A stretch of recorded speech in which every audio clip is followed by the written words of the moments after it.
Electric bike වල ඇයි මේ කියන දුර යන්න බැරි සහ කොහොමද මේ ගහලා තියෙන දුර යන්න අද අපි මේක මේ බලන්න යනවා අපේ ES Pro බයික් තුනක් තියෙනවා ඉතින් ඔයාලා හිතන ඇති ඇයි මේ ES Pro බයික් තුනක්ම පාවිච්චි කරන්න මේකට වෙන මොඩල් චූස් කරන්නද මොකද අපි ගාව දැනට එකම මොඩල් එකකින් ගන්න තියෙන එකම ස්කූටර් මොඩල් එක තමයි ES Pro එක ඉලෙක්ට්‍රික් බයික් එකේ කියන දුර යන්න පුළුවන් අර කම්පැනි එකකින් කියන සම්මත තත්ත්වයකට යනවා නම් විතරයි ඒ කියන්නේ ගොඩක් කට්ටිය ඉලෙක්ට්‍රික් බයික් ගන්නවා 3 දෙනෙක් දාලා පවුලේ කට්ටියත් එක්ක ඒ කියන රේන්ජ් එක යන්න බලාගෙන. ඉතින් ඒක අපි විතරක් නෙමෙයි ගොඩක් ඉලෙක්ට්‍රික් බයික් කම්පැනි වලින් කට්ටිය බලාපොරොත්තු වෙන දෙයක්. මේ බයික් එකේ කියන සම්මත තත්ත්වයට මේ බයික් එක පැද්දොත් ඔයාලට පුළුවන් ලොකු දුරක් යන්න. ඒ වගේම හරියට ටයර් ප්‍රෙෂර් එක තියාගෙන ඒ වගේම හරියට ස්මූත්ලි ඇක්සලරේට් කරලා මේ බයික් එක හරියට පැද්දොත් ඔයාලට පුළුවන් වැඩි දුරක් යන්න.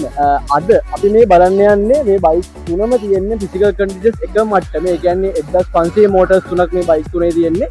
ඒ වගේම ටයර් ප්‍රෙෂර්ස් ඒ වගේ හැම දෙයක්ම සේම් තියෙනවා. මේකේ වෙනස් වෙන එකම දේ මේ බයික් එකේ පදින ස්ටයිල් එක සහ මේක යන එක්කෙනෙක්ද දෙන්නෙක්ද කියන එක. මේ බයික් එකේ යනවා එක රයිඩර් කෙනෙක් අර අපි කියන සම්මත තත්ත්වයටද මේ බයික් එක පදිනවා. ඒ වගේම මේ බයික් එක ඒ රයිඩර් පදින්නේ අර ඔයාලා සාමාන්‍ය ජීවිතේ බයික් එකක් පදින විදියට නිතරම ඇස්කේට් කරලා පිකප් කරලා වේගෙන් ගිහිල්ලා සාමාන්‍ය විදියට මේ බයික් එක පදිනවා. ඒ වගේම මේ Pro එක අර මේ බයික් එක පදින විදිහටම සම්මත තත්ත්වයටද හරියට මේ කියන විදිහට පදිනවා.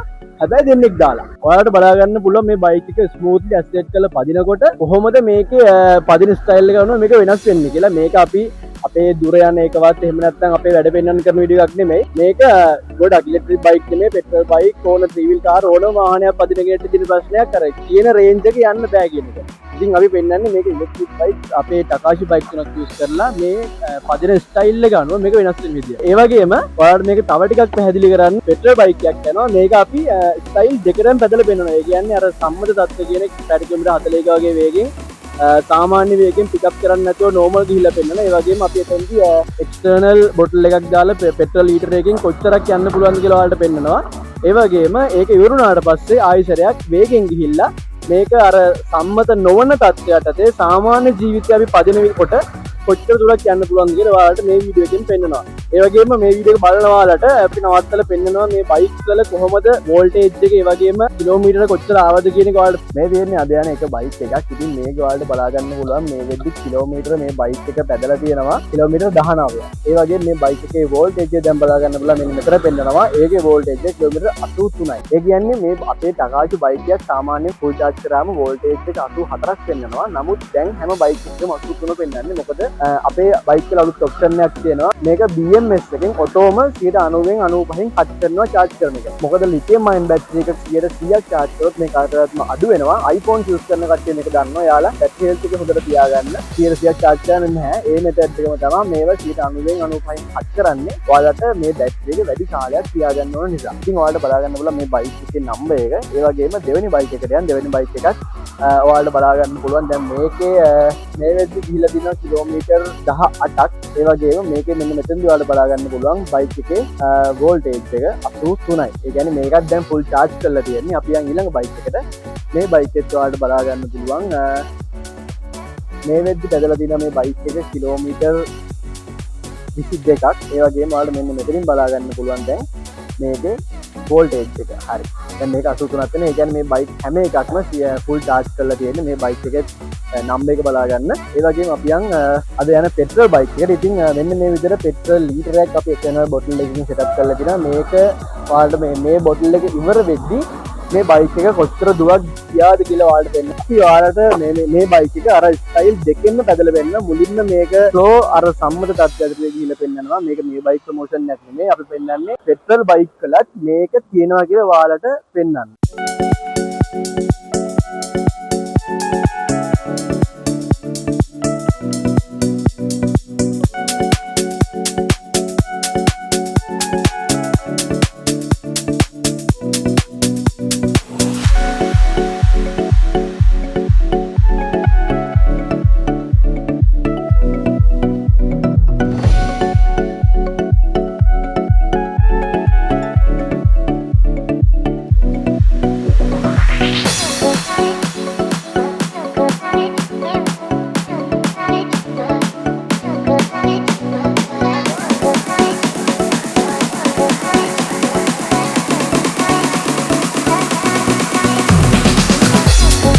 හරි දැන් ඔන්න අපේ ආපු පළවෙනි බයික් එක දැන් ඇවිල්ලා තියෙනවා විනාඩි 15කට පස්සේ බයික් එක නවත්තලා තියෙනවා.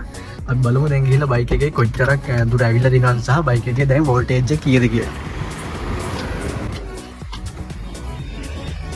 හරි දැන් ඔන්න බයික් එකේ කිලෝමීටර් 32 වෙලා තියෙනවා. අපි එද්දි මේ බයික් එකේ තිබ්බේ 32ක්. ඒ කියන්නේ දැන් කිලෝමීටර් 10ක් ඇවිල්ලා තියෙනවා. දැන් වෝල්ටේජ් එක වඩ පේනවා 81ට බහැලා තියෙනවා. සාමාන්‍යයෙන් කිලෝමීටර් 10ක් ඔයාලා සාමාන්‍ය ජීවිතේ පදින විදිහට පිකප් කරලා වේගෙන් ඇවිල්ලා කිලෝමීටර් 10ක් ඇවිල්ලා තියෙනවා මේ විදිහට 15ක් යනකොට.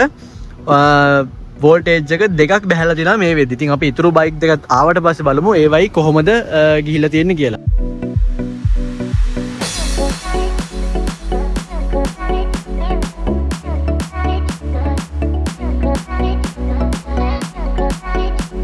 මේ තියෙන්නේ තනියෙන් සම්මත තත්ත්වයට දාපු බයික් එක ඔයාලට නම්බර් එක බලා ගන්න පුළුවන්. ඒ වගේම දැන් බලා ගන්න පුළුවන් මේ බයික් එක. දැන් ඔයාලට පේනවා මේක මේ තියෙන්නේ කිලෝමීටර් 10කට ආසන්න ප්‍රමාණයක් ඇවිල්ලා තිනවා. දැන් මේකේ වෝල්ටේජ් එක බලා ගන්න පුළුවන් 82යි. ඒ කියන්නේ මේක ආවේ අර අපි කියන සම්මත තත්ත්වයටදී මේක වෝල්ටේජ් එක 82යි. ඒ කියන්නේ තාම බහැලා තියෙන එක වෝල්ටේජ් එකයි. දැන් අනිත් බයික් එකේ වෝල්ටේජ් එක දෙකක් බහැලා තියෙනවා. මේ දුරම ඇවිල්ලා වේගෙන් ආවොත්. ඉතින් අපි බලමු මේ සම්මත තත්ත්වය යටතේම මේ බයික් එක දෙන්නෙක් දාලා ආපු බයික් එකේ වෝල්ටේජ් එක කීයද කියලා. ඉතින් ඔයාලා බලන්න පුළුවන් මෙතන ට්‍රිප් එක දැන් තියෙනවා කිලෝමීටර් 10ක් ඇවිල්ලා තියෙනවා මේකත්. ඒ වගේම මේකේ වෝල්ටේජ් එකත් 81 වෙලා තියෙනවා. කියන්නේ මේකෙත් වෝල්ටේජ් එක දෙකක් බහැලා තියෙනවා. මේක ආවෙත් අර කියන සම්මත තත්ත්වය යටතේ ඔයාලට බයික් එකේ නම්බර් එක බලා ගන්න පුළුවන්. සම්මත තත්ත්වයට දෙන්නෙක් දාලා මේ බයික් එක ආවේ. ඒත් එක්ක මේ තියෙන අපි අද එක්ස්පෙරිමන්ට් එකට ගත්ත පෙට්‍රල් බයික් එක. පෙට්‍රල් තව මෙන්න මෙච්චරක් මේ බයික් එකේ ඉතුරු වෙලා තියෙනවා. ඉතින් අපි මේ ලීටර ඉවර වෙනකම් මේ බයික් එකත් යනවා අර කියන සම්මත තත්ත්වයට හිමින් සැරේ. ඊට පස්සේ අපි හිමින් සැරේ කිලෝමීටර කීයක් ගියාද කියන එක චෙක් කරගෙන ඊට පස්සේ ඊළඟට යනවා මේ බයික් එක වේගෙන් හයි ස්පීඩ් ගිහලා කොච්චර දුර යන්න පුළුවන්ද කියලා බලන්න. එහෙනම් අපි දිගටම ගිහලා බලමු.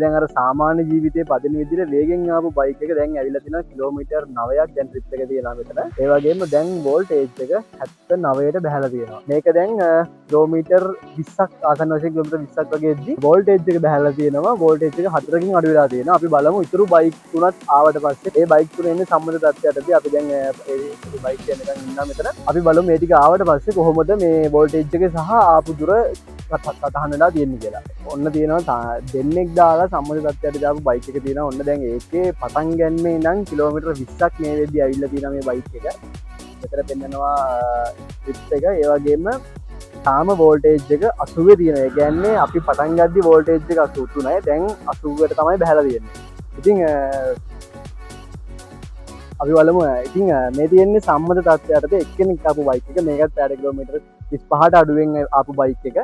මේකේ අපි පළවෙනි අපි ඇවිල්ලා නවත්තලා එතනින් ස්ටාර්ට් කරලා දැන් මේ වෙදි කිලෝමීටර් 10ක් ඇවිල්ලා. ඒ කියන්නේ කොහොම 20ක් ඇවිල්ලා තියෙනවා. මේකේ ඔයාලට බලා ගන්න පුළුවන් දැන් ට්‍රිප් එක කිලෝමීටර් 10යි. ඒ කියන්නේ මගදී නවත්තපින් තමයි 10 වෙලා තියෙන්නේ. ඒ වගේම දැන් මේකෙත් වෝල්ටේජ් එක 80යි. ඒ කියන්නේ දෙන්නෙක් දාලා ආවත් එක්කෙනෙක් දාලා ආවත් මේ කිලෝමීටර් 10 ඇතුලේ වෝල්ටේජ් එකේ වෙනසක් වෙලා නැහැ. දෙකේම අඩු වෙලා තියෙන එකම ගාන. ඒ වගේම පෙට්‍රල් බයික් එක අපි බලමු. තාම පෙට්‍රල් මේ වගේ තියෙනවා ඉවර වෙලා නැහැ සම්පූර්ණ ලීටරේම. ඒ වගේම මේකේ කිලෝමීටර් රේන්ජ් එකත් දැන් කිලෝමීටර් තව 10ක් ඇවිල්ලා තිනවා. ඔයාලට බලා ගන්න පුළුවන්. ඉතුරු තෙල් ටිකත් ඉවර වෙනකම්ම මේකත් පැරදුම 35ක වගේ වේගෙන් මේ බයික් එකත් දිගටම යනවා. ඉතින් අපි මෙතන ඉස්සරහට ගිහිල්ලා බලමු.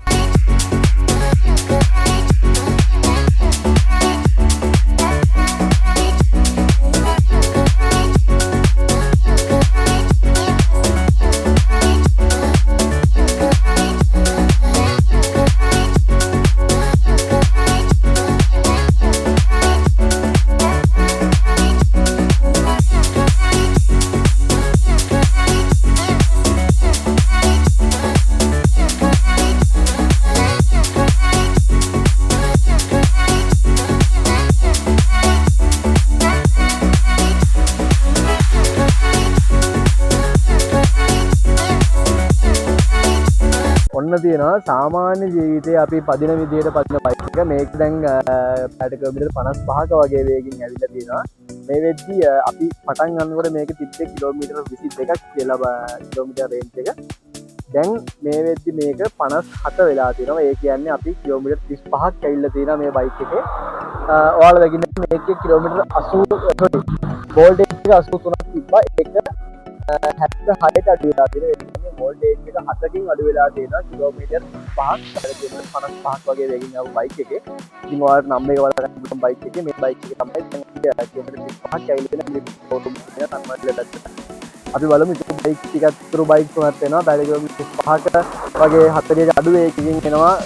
ඉතුරු බයික් තුන අපි ටිකක් දාලා බලමු කොච්චරක් වෝල්ටේජ් එක අඩු වෙලා තියෙනවා. කොච්චර දුරක් තව කොච්චර දුරක් යන්න පුළුවන්ද කියලා. ඔන්න දැන් තනියෙන් පැයට කිලෝමීටර් 35ක වගේ වේගකින් ආපු බයික් එක ඇවිල්ලා තියෙනවා. දැන් කිලෝමීටර් 35ක් මේ වෙද්දී ඇවිල්ලා තියෙනවා. දැන් අපේ කලින් ඕෆ් කරලා කරලා ට්‍රිප් එකකදී මේ වෙලා දිනා මම පෙන්නන්නම් දැන් කොච්චර මේ බයික් එක පටන් ගන්නකොට කිලෝමීටර් 19න් පටන් ගියා. දැන් 55ක් ඇවිල්ලා තියෙනවා. ඒ කියන්නේ ආසන්න වශයෙන් 35ක් කිලෝමීටර් ඇවිල්ලා තියෙනවා. දැන් මේකේ වෝල්ටේජ් එක 79යි. ඒ කියන්නේ මේක පටන් ගත්තේ 83න් 83න් පටන් ගත්තා. හැබැයි දැන් කිලෝමීටර් 35ක් අවසානයේ තාම 79යි. ඒ කියන්නේ තාම බහැලා තියෙන වෝල්ටේජ් එක 4යි. ඉතින් අපි බලමු දෙන්නෙක් එක්ක ආපු බයික් එක මෙතන තියෙනවා. මේක දැන් ඔන්න පටන් ගත්තේ දැන් ට්‍රිප් එක දිනවා යතර ඔෆ් ගන්න නැතුව කිලෝමීටර් 36ක් ඇවිල්ලා තියෙනවා මේක. 36ක් වෙනවා මෙතන. ඉතින් වෝල්ටේජ් එක 77. ඒ කියන්නේ අපි පටන් ගත්තේ 83න් දැන් 74ට බහැලා තියෙනවා. ඒ කියන්නේ කිලෝමීටර් 35කට බහැලා තියෙන වෝල්ටේජ් එක 6යි. ඉතින් අපි බලමු පෙට්‍රල් බයික් එකේ තත්ත්වය කොහොමද කියලා.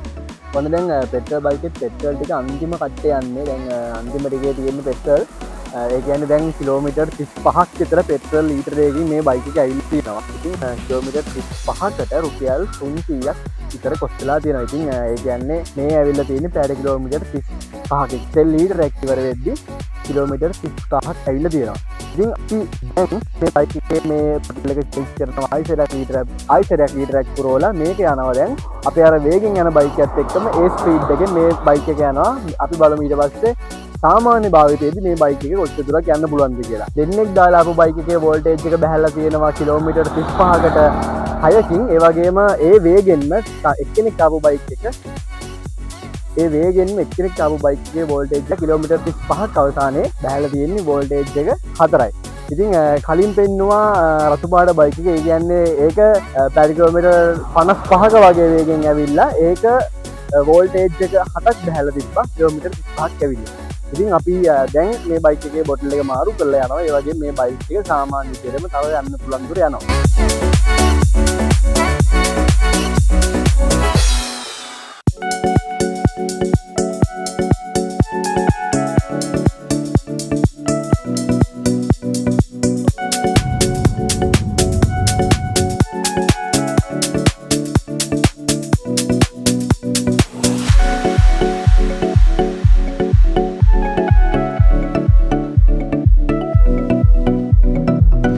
ඔන්න දැන් පැය කිලෝමීටර් 55ක වේගෙන් ආපු බයික් දෙක ඇවිල්ලා තියෙනවා. ඉතින් ස්කූටි එක මුලින් බලමු. දැන් ඇවිල්ලා තියෙනවා කිලෝමීටර් දැන් ට්‍රිප් එක 11ක් කියලා. ඉතින් අපි අන්තිමට බලපු වෙලාවේ ඉඳන් කිලෝමීටර් 11ක් ඇවිල්ලා තියෙනවා.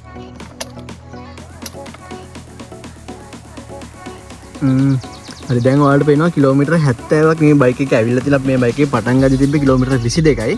ඉතින් ඒ කියන්නේ කිලෝමීටර් 48ක් අපි ඇවිල්ලා තියෙනවා. ඒ වගේ මෙතන වෝල්ටේජ් එක 74ට අඩු වෙලා තියෙනවා. ඒ කියන්නේ පටන් ගන්නකොට තිබ්බේ වෝල්ටේජ් එක 83යි. බැටරි වෝල්ට් 9ක් අඩු වෙලා තියෙනවා කිලෝමීටර් 48ක් ආවට පස්සේ. ඉතින් අපි බලමු මේ බයික් එකේ නම්බර් එක ඔයාලට බලා ගන්න පුළුවන් අපි ආපු බයික් එකේ. ඒ වගේම බලමු පෙට්‍රල් බයික් එකේ පැය කිලෝමීටර් 55ක 60ක වගේ වේගෙන් ඇවිල්ලා තෙලට භාගයක් ගිහිල්ලා තියෙනවා කිලෝමීටර් 11කට. ඉතින් තව කිලෝමීටර් 10ක් වගේ මේ බයික් එකේ යන්න පුළුවන්. ඉතින් අපි මේ තෙල් ටික ඉවරුනහම බලමු කොහොමද කොච්චර දුර ආවද කියන එක.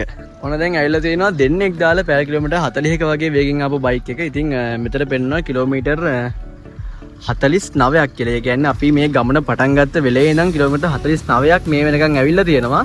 අපි පටන් ගත්තේ වෝල්ටේජ් එක 83ේදී. දැන් වෝල්ටේජ් එක තාම 74යි. වෝල්ටේජ් එක 9කින් අඩු වෙලා තියෙනවා. ඒ වගේ මේ තියෙන්නේ පැය කිලෝමීටර් 40ක වගේ වේගෙන් තනියෙන් ආපු බයික් එක. ඉතින් මේකේ 77 තාම වෝල්ටේජ් එක 77යි. ඒ කියන්නේ තාම වෝල්ටේජ් එක 6යි අඩු වෙලා තියෙන්නේ. ඉතින් මේකේ බයික් එකේ නම්බර් එක බලා ගන්න පුළුවන්. අපි දැන් ඉන්නේ තනමාලි වල වෙලිය ඔය පාරේ ඉන්නේ. අපි දැන් ආයි ඊතුරු දුර යන්න හදන්නේ. දැන් ඒ වගේම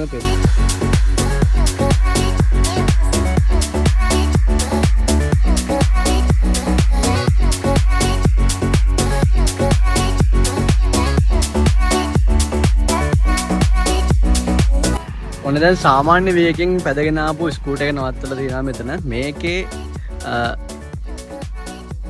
මේකේ දැන් කිලෝමීටර් 14ක් ඇවිල්ලා තියෙනවා අතන නවත්තපු තැන ඉඳන්. ඒ වගේම මෙතන දැන් වෝල්ටේජ් එක 73ට බහැලා තියෙනවා. ඒ කියන්නේ අපි පටන් ගත්තී වෝල්ටේජ් එක 83 තිබ්බේ. දැන් වෝල්ටේජ් එක 10ක් අඩු වෙලා තියෙනවා.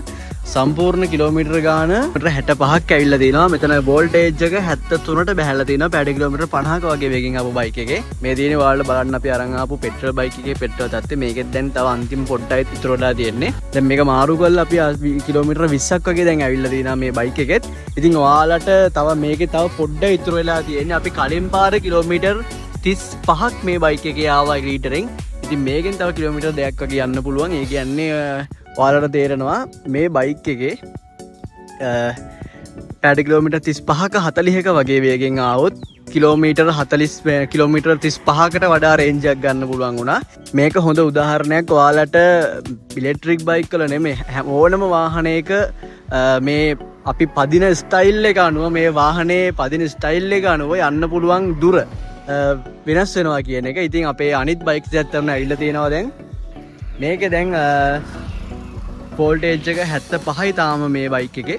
ඒ කියන්නේ අපි කිලෝමීටර් 65ක් මේ වෙද්දි ඇවිල්ලා තියෙනවා. අපි පටන් ගත්ත කිලෝමීටර් වෝල්ටේජ් එක 83න් තාම 75යි. ඒ කියන්නේ වෝල්ටේජ් එක බහැලා තියෙන්නේ වෝල්ටේජ් එක 8යි බහැලා තියෙන්නේ කිලෝමීටර් 65ක් ඇවිල්ලා. ඉතින් මේ තියෙන්නේ දෙන්නෙක් දාලා ඒ වේගෙම ආපු බයික් එක. මේකේ ඔයාලට පේනවා කිලෝමීටර් 65ක් අපි සම්පූර්ණයෙන් ඇවිල්ලා තියෙනවා මේ තියෙන ට්‍රිප් එක. ඒ වගේම වෝල්ටේජ් එක 73යි. ඒ කියන්නේ දෙන්නෙක් දාලා පැය කිලෝමීටර් 35ක 40ක වගේ වේගෙන් ඇවිල්ලා අපිට එන්න පුළුවන් වෙලා තියෙනවා කිලෝමීටර් 65ක්. මේකේ වෝල්ටේජ් එක 73යි.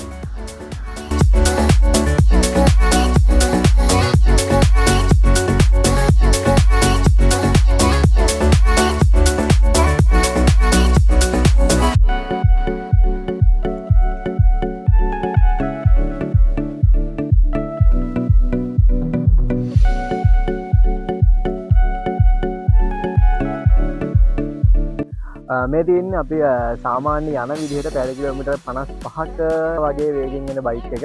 ඉතින් ඔන්න දැන් මේ බයික් එක ඇවිල්ලා තියෙනවා. මේකේ ඔයාලට පේනවා කිලෝමීටර් 106ක් ඇවිල්ලා දෙන මේ බයික් එක මේ වෙද්දි. අපි මේ ගමන පටන් ගත්තේ කිලෝමීටර් 22කින්. මේ වීඩියෝ එක මුලින්ම බලලා නම් දකින්නද 22කින් පටන් ගත්ත බයික් එක 106ක් දාගෙන. ඒ කියන්නේ කිලෝමීටර් 84ක් අපි ඇවිල්ලා තියෙනවා. අපි පටන් ගත්තේ වෝල්ටේජ් එක 83න්. ඒ කියන්නේ අපි ෆුල් charge කරලා තිබ්බේ 83න්. දැන් වෝල්ටේජ් එක 71ට බහැලා තියෙනවා. ඒ කියන්නේ වෝල්ටේජ් එක 83 ඉඳන් 71ට විතරයි බහැලා තියෙන්නේ. අපි කිලෝමීටර් 84ක් ඇවිල්ලා තියෙනවා මේ බයික් එකේ. සාමාන්‍ය දිනදා ජීවිතේ ස්කූටරයක් පදින වේගෙන් අපි කිලෝමීටර් 84ක් මේ බයික් එකේ ඇවිල්ලා තියෙනවා. ඉතින් ඔයාලට මේ නම්බර් එකත් බලා ගන්න පුළුවන්. මේකේ ඔයාලට පේනවා දැන් වෝල්ටේජ් එක 73ට බහැලා තියෙනවා. අපි බලමු මේ 73ට බහැලා තියෙන්නේ කිලෝමීටර කීයක් ඇවිල්ලාද කියලා. ඉතින් ඔයාලට පේනවා දැන් කිලෝමීටර 106ක් මේ බයික් එකත් ඇවිල්ලා තියෙනවා. මේක පටන් ගත්තේ කිලෝමීටර 19. ඒ කියන්නේ මේ බයික් එක ඇවිල්ලා තියෙනවා 80 කිලෝමීටර 87ක් ඇවිල්ලා තියෙනවා. කිලෝමීටර 87ටම බැටරි වෝල්ටේජ් එක බහැලා තියෙන්නේ 10යි.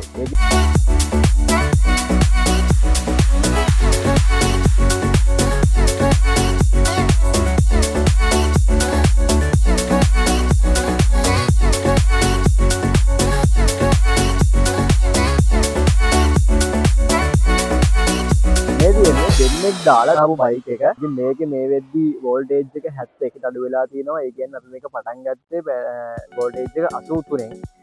ඉතින් මේක ඇවිල්ලා තියෙනවා මේ වෙද්දි කිලෝමීටර් 106ක්. කිලෝමීටර් 106ක් කියලා මේක පටන් ගත්තේ කිලෝමීටර් 18න් මේ බයික් එක පටන් ගත්තේ. ඒ කියන්නේ අපි මේ වෙද්දි කිලෝමීටර් 88ක් යල්ලා දෙන 88ට දෙන්නෙක් දාලා කිලෝමීටර් 40ක වේගෙන් එන්න වෝල්ටේජ් එක අඩු වෙලා තියෙන්නේ 71ට. ඒ කියන්නේ 83 ඉඳන් 71ට තමයි වෝල්ටේජ් එක අඩු වෙලා තියෙන්නේ.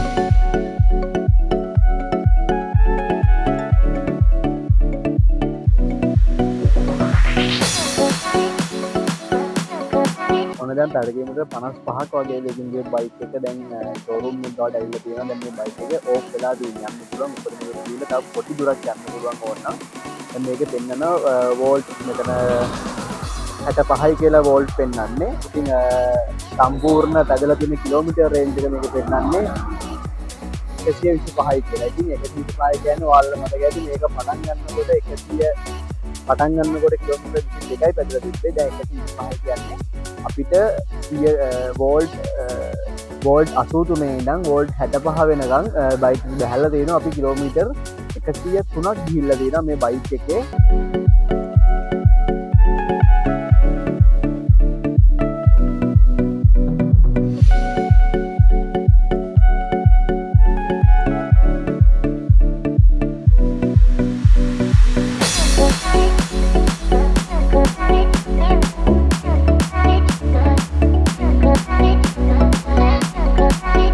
ලංකාවේ ලස්සනම තැනක ඉන්නේ අපි උඩවල ඩෑම් එකේ ඉන්නේ. දැන් හවස් වෙලා උදේ නම් මේ බයික් එක දැන් අපි ටෙස්ට් රයිඩ් කරනවා. ඉතින් ඔයාලට පේනවා දැන් අපි උදේ ඉඳන් පැදලත් බයික් එක දැන් කිලෝමීටර් 128ක් පැදලා තියෙන්නේ. අපි ඔයාලට පේනවා මේ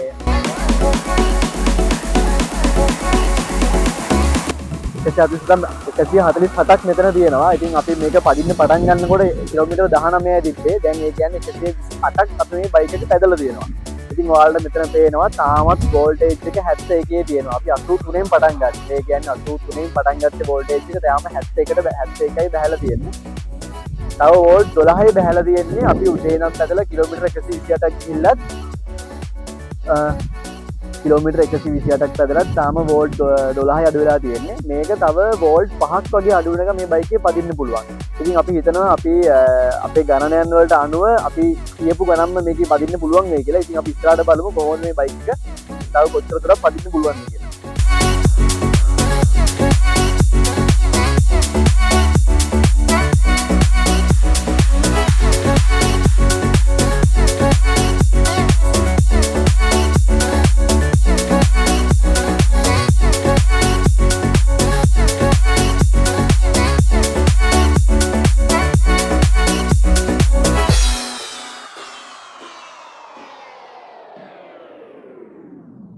ඔන්න දැන් වෙලාව 6:00ක් පහුවෙලා තියෙනවා. ඉතින් අපි මේ වැඩේ පටන් ගත්තේ උදේ 11ට. ඉතින් අපි දවසම මේ බයික් එක පැය කිලෝමීටර් 35ක වගේ වේගෙන් කිලෝමීටර් දැන් මේ වෙද්දි අපි මේ බයික් එකේ ගිහිල්ලා තියෙනවා 167ක් ගිහිල්ලා තියෙනවා. ඒ කියන්නේ මේක අපි පටන් ගත්තේ මේ බයික් එකේ කිලෝමීටර් 19ක් පැදලා තිබ්බා. දැන් අපි මේ බයික් එකේ අද දවසේ පැය කිලෝමීටර් 35ක වේගෙන් කිලෝමීටර් 148ක් ගියා.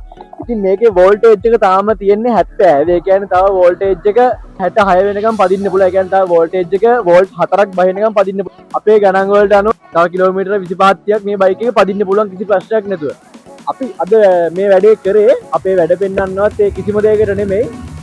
ඉලෙක්ට්‍රික් බයික් එකක ඉලෙක්ට්‍රික් බයික් වෙන්න පුළුවන් ඕනම බයික් එකක අපි පදින ස්ටයිල් එක අනුවම තමයි මේ බයික් වල රේන්ජ් එක තීරණය වෙන්නේ. ඒ කියන්නේ ඉලෙක්ට්‍රික් බයික් එකක් නම් එක චාර්ජ් එකකින් යන්න පුළුවන් දුර, පෙට්‍රල් බයික් එකක් නම් 1 ලීටරයකින් යන්න පුළුවන් දුර තීරණය වෙන්නේ අපි පදින ස්ටයිල් එක මතම තමයි. ඒ කියන්නේ අපි අද උදේ කරා පැය කිලෝමීටර් 35ක. ඒ කියන්නේ සම්මත තත්වයෙන් එක්කෙනෙක් ගියා බයික් එකේ. ඒ වගේම ඒ සම්මත තත්වයෙන්ම දෙන්නෙක් ගියා. ඉතින් ඊට පස්සේ එක්කෙනෙක් ගියා සාමාන්‍ය අපි එදිනෙදා පදින විදිහට පැය කිලෝමීටර් 50ක වගේ වේගෙන් සාමාන්‍ය විදිහට ටිකක් වේගෙන් ගිහිල්ලා ස්ලෝ කරලා පිකප් කරලා සාමාන්‍ය විදිහට ගියා. ඉතින් ඔයාලා දකින්න ඇති අර සාමාන්‍ය ජීවිතේ පදින විදිහට පැය කිලෝමීටර් 50ක වගේ වේගෙන් ගියපු එක්කෙනාට කිලෝමීටර් 103ක් යන්න පුළුවන් වුණා. සම්මත තත්ත්වය යටතේ දෙන්නෙක් දාලා ගියපු බයික් එකේ කිලෝමීටර් 116ක් යන්න පුළුවන් වුණා අපිට. ඒ වගේම මේ බයික් එක කියන්නේ අපි මුලින් ඉඳන් කියපු විදිහට සම්මත තත්ත්වය යටතේ පැය කිලෝමීටර් 35ක වගේ වේගකින් පිකප් කරන්න නැතුව ස්මූත් රයිඩ් එකක් ගියොත් ඔයාලට මේ බයික් එකේ යන්න පුළුවන් වුණා මේ වෙද්දි කිලෝමීටර් 148ක්. තව වෝල්ට් 4ක් බහිනකම් මේක යන්න පුළුවන්. ඉතින් මේක ඔයාලා කඳු නැග්ගොත් තව අඩු වෙනවා. ඒ කියන්නේ ඔයාලා කන්ද හිමින් නැග්ගොත් ටිකක් අඩු වෙනවා. කන්ද වේගෙන් නැග්ගොත් තව ගොඩක් අඩු වෙනවා. ඒ වගේම පිකප් කරොත් නිතර පිකප් කරොත් ඒත් අඩු වෙනවා. ඉතින් ඒක තනි කරම 100%ක්ම මේක රඳා පවතින්නේ ඔයාලා පදින ස්ටයිල් එක මත. ඉතින් මේක ප්‍රකාශ නෙමෙයි ඕනම ඉලෙක්ට්‍රික් බයික් එකකට ඉතාම පොදු දෙයක්. ඒ කියන්නේ ඉලෙක්ට්‍රික් බයික් එකක් කියලා කියන්නේ එදිනෙදා ගමන් වියදම් ටික ගොඩක් අඩු මුදලේ. ඒ කියන්නේ දැනෙන්නවත් නැති මුදලකට එදිනෙදා ගමන් වියදම් ටික කවර් කරගන්න තියෙන ක්‍රමයක්. ඉතින් ඔයාලා සාමාන්‍යයෙන් කම්පැනි එකකින් කියන ඒ සම්පූර්ණ දුර යන්න බලාගෙන, ඒ කියන්නේ ඔයාලගේ පවුලේ 3-4 දෙනෙක්ව දාගෙන ඒ වගේම වේගෙන් රේන්ජ් එක ගැන හිතන්නේ නැතුව වේගෙන් පිකප් කරලා ගොඩක් වේගෙන් ඔයාගේ කම්පැනි එකකින් කියන ඒ දුර යන්න බලාගෙන ඉලෙක්ට්‍රික් බයික් ගන්න එපා. ටකාෂි නෙමෙයි කිසිම ඉලෙක්ට්‍රික් බයික් එකක් එහෙම යන්න බෑ. ඉතින් ඔයාලගේ අපිට කියන්න තියෙන අන්තිම නිගමනය තමයි කම්පැනි එකෙන් ඔයාලට කියනවනේ ඉලෙක්ට්‍රික් බයික් එකෙන් මෙන්න මෙච්චර දුරක් යන්න පුළුවන් කියලා. ඒ දුර යන්න පුළුවන් වෙන්නේ සම්මත තත්ත්වයට යටතේ විතරයි. ඔයාට කඳු යන්න ඕන නම්, ඒ වගේම වේගෙන් යන්න ඕන නම්, පිකප් කරලා යන්න ඕන නම්, එහෙම නැත්නම් පවුලේ ඉන්න 3 දෙනෙක් දාගෙන යන්න ඕන නම් මේ සම්පූර්ණ දුර ගැන හිතන්න එපා. අනිවාර්යෙන් මේ දුර අඩු වෙනවා. අපි කොතනකවත් බොරු කියලා නෑ. ඒ කියන්නේ අපි කියලා තියෙන්නේ හැම වෙලේම සම්මත තත්ත්ව යටතේ මේ බයික් එක කිලෝමීටර් මෙන්න මෙච්චරක් යන්න පුළුවන් කියලා. ඉතින් අපි මේ බයික් එකෙන් අද ඔප්පු කරා ඒක වෝල්ටේජ් එක වෙලාවෙන් වෙලාවට කිලෝමීටර් ගාන සහ වෝල්ටේජ් එක අඩු වෙන විදිහ වලට පෙන්නුවා. අපිට වෙන ඕන බයික් එකකට මේක පෙන්වන්න පුළුවන් මේ දුර පැදලා. ඉතින් ඔයාලත් ඉලෙක්ට්‍රික් බයික් එකක් හෝ පෙට්‍රල් බයික් එකක් පදින වෙන්න පුළුවන්. ඔයාලා ඒ එක චාර්ජ් එකකින් එහෙම නැත්නම් 1 ලීටර් එකකින් යන්න පුළුවන් දුර වැඩි කරගන්න නම් ඔයාලා හැම වෙලේම ගොඩක් අඩු ස්පීඩ් එකකින් එක විදියට ස්මූත්ලි මේ රයිඩ් එක ප්‍රැක්ටිස් කරලා කරොත් ඔයාලට ඒ රේන්ජ් එකට ලං වෙන්න පුළුවන්. ඉතින් ඕක තමයි ඉලෙක්ට්‍රික් බයික් පදින කට්ටියට කියන්න තියෙන අවසාන වශයෙන්. අනිත් එක තමයි ඉලෙක්ට්‍රික් බයික් එකක් ගන්න තෙල් වියදම පොකට් එකට දැනෙන මිනිස්සෙක්. ඒ කියන්නේ දවස ගානේ ගමන් බිමන් යන, ඒ දවස ගානේ බයික් එකට තෙල් ගහන වියදම් ටික ඉතුරු කරගන්න එක වැදගත් මිනිස්සෙක් තමයි ඉලෙක්ට්‍රික් බයික් එකක් ගන්න. ඔයාලට තෙල් ගහගෙන ඒ දුරක්, ඒ වගේ දුරක්, ඒ වගේ කන්දක් යන එක ප්‍රශ්නයක් නැත්නම් ඔයාලට ඉලෙක්ට්‍රික් බයික් එක ඇත්තටම තේරුමක් නැහැ. මොකද ඉලෙක්ට්‍රික් බයික් එකක් කියන්නේ ජීවන වියදම අඩු කරගන්න තියෙන ඔප්ෂන් එකක්. ඉතින් ඕක තමයි අවසාන වශයෙන් කියන්න තියෙන්නේ. ඔයාලත් අපි අර කියපු විදිහට ඒ සම්මත තත්ත්වවලට මේ බයික් එක පැද්දොත් ඔයාලට පුළුවන්. ඒ කියන්නේ ඒ 100%ක්ම නැතත්, ඒ කියන්නේ ඒකට උත්සාහ කරොත් ඔයාලට පුළුවන් දැනට යනවට වඩා ලොකු වැඩි රේන්ජ් එකකට try කරන්න.